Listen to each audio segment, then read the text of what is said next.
दिन में कितनी वायग्रा लेनी चाहिए?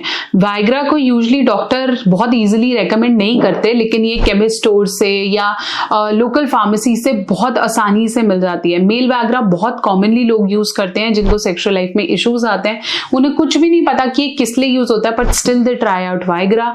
कई लोग एक्सपेरिमेंट के लिए यूज करते हैं, कई लोग अपनी प्रॉब्लम में यूज करते हैं। लेकिन इसके साइड इफेक्ट्स क्या हैं और कितनी रेकमेंडेड डोज है और कितनी देर पहले लेनी चाहिए, क्या हम मेरे को साइड इफेक्ट्स से पहले जानना है और क्या क्या बेनिफिट्स होने वाले हैं, सबके बारे में बात करूंगी। अगर आप भी वायग्रा कभी यूज कर चुके हैं या करने का सोच रहे हैं, आपके मन में जितने भी सवाल है वायग्रा से रिलेटेड, मैं आज इस वीडियो में कवर करने वाली हूँ।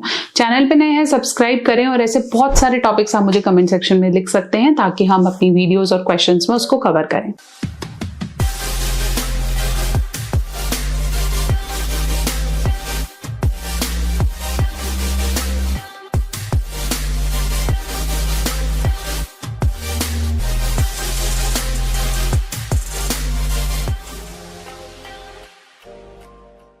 तो चलिए हम बात कर रहे थे वायग्रा का काम क्या होता है। सबसे पहले समझेंगे कि वायग्रा आपकी बॉडी में ब्लड फ्लो को इंक्रीज कर देती है।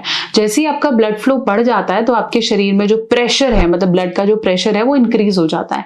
इसलिए कई लोग जिनको बीपी रहता है या बहुत फ्रीक्वेंटली हार्ट इश्यूज रहते हैं, उनको हम वायग्रा लेने से रोकते हैं, क्योंकि आपको पता नहीं होता आप किस डोज में ले रहे हो और वो बाद में दिक्कत देता है। वायग्रा सिर्फ एक मेडिकेशन नहीं है, इसके अंदर मल्टीपल सॉल्ट्स अवेलेबल होते हैं।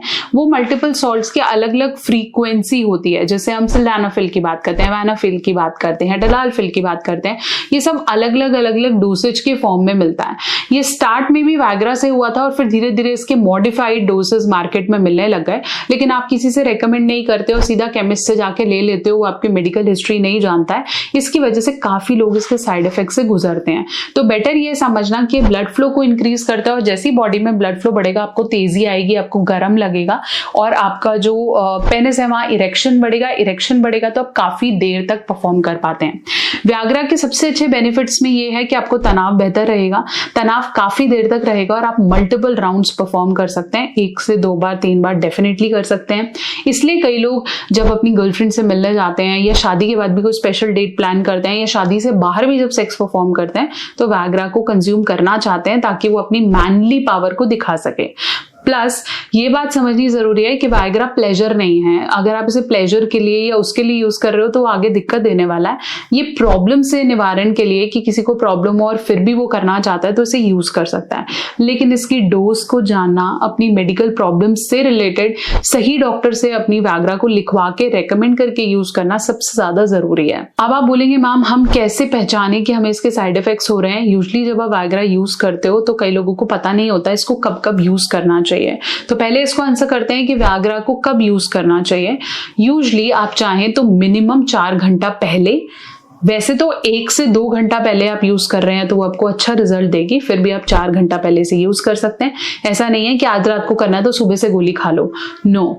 और कई लोगों में ये 2 से 3 घंटे तक रिजल्ट देता है, कईयों में 2 दिन तक भी रिजल्ट दे सकता है। ऐसे में आपको बार बार इरेक्शन रहेगी, स्ट्रॉन्गर इरेक्शन रहेंगे, बार बार इजैकुलेट करने का मन कर सकता है या फिर सेक्स ज्यादा देर तक परफॉर्म करने का मन कर सकता है। इस चीज के अच्छे रिजल्ट ऐसे आते हैं, लेकिन टाइम का कैलकुलेशन इंपॉर्टेंट है।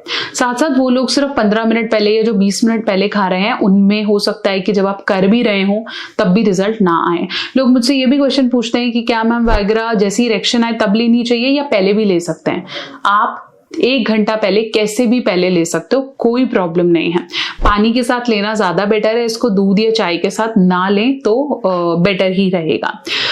कई लोग ऐसा करते हैं कि डायबिटीज या हार्ट इश्यूज में या बीपी इश्यूज में वायग्रा को ले लेते हैं, तो ऐसे में रेकमेंडेड नहीं है। साथ साथ साइड इफेक्ट्स की बात करूं तो बुखार होना, सर में बहुत ज्यादा दर्द रहना, अगला दिन हो सकता है आपका पूरा खराब जाए, शरीर में अकड़न रहना, वॉमिटिंग आना, नोजेटिक फीलिंग आना या फिर ऐसा लगना कि कुछ कंफ्यूजन है, हेड बिल्कुल ही नम हो गया है, सुन्न हो गया है, ऐसे वाली वाली फीलिंग आपको डेफिनेटली आ सकती है। दिल की धड़कन बढ़ना या गति महसूस होना, एंजाइटी होना, डेफिनेटली ये वायग्रा के साइड इफेक्ट्स में से आता है। अब हम बात करेंगे कि वायग्रा को कितना लेना चाहिए। रेकमेंडेड ये है कि वायग्रा को सिर्फ इमरजेंसी मिले, मैक्सिमम से मैक्सिमम महीने में एक बार। लेकिन अगर आप इसको हर बार जब सेक्स करने जा रहे हैं ले रहे हैं, हर 6-6 दिन में, हर 2-2 दिन में ले रहे हैं, तो ट्रस्ट मी धीरे धीरे ये काम नहीं करेगी और आपको शरीर को जो साइड इफेक्ट लगने वाले हैं ना वो बहुत ज्यादा है। साथ साथ ये दवाई अगर आपको प्रॉब्लम है भी तो आप रिपेयर की दवाई लेने से ज्यादा वायग्रा पर आ रहे हैं तो ये नुकसान करेगा। आप ठीक कुछ नहीं कर रहे, आप सिर्फ टेम्परेरी जॉइंट लगा के परफॉर्म कर रहे हो तो धीरे धीरे वो बिल्कुल ही काम करना बंद कर देगा। अगर आपने उम्र से पहले वायग्रा ले रखी है या बहुत ज्यादा वायग्रा पे डिपेंड हो गए हो कि इसके बिना काम नहीं होगा, आज ही अपने डॉक्टर से सलाह लें और धीरे धीरे इसकी जो ये एडिक्शन है या डिपेंडेंसी है इससे आपको बाहर आना पड़ेगा। वायग्रा कभी भी रिपेयर नहीं करती, ये सिर्फ एक टेम्परेरी, जिसे हम बोलते हैं जुगाड़ है, इंडिया में बोल सकते हैं, जो कि आप यूज कर सकते हो। But trust me this is not at all easily recommended by doctors. वो कोशिश करते हैं कि आपको इमरजेंसी में दें, अदरवाइज वो भी बहुत आसानी से इसे नहीं लिखते। इसलिए केमिस्ट से ऐसे जल्दी जल्दी से बाय करना प्लीज इसे बंद कर दीजिए। आई होप ये चैनल आपके बहुत सारे डाउट्स को क्लियर कर पाया है। अगर और कोई वीडियो या कुछ और पूछना चाहते हैं वायग्रा से रिलेटेड तो कमेंट सेक्शन में जरूर बताएं।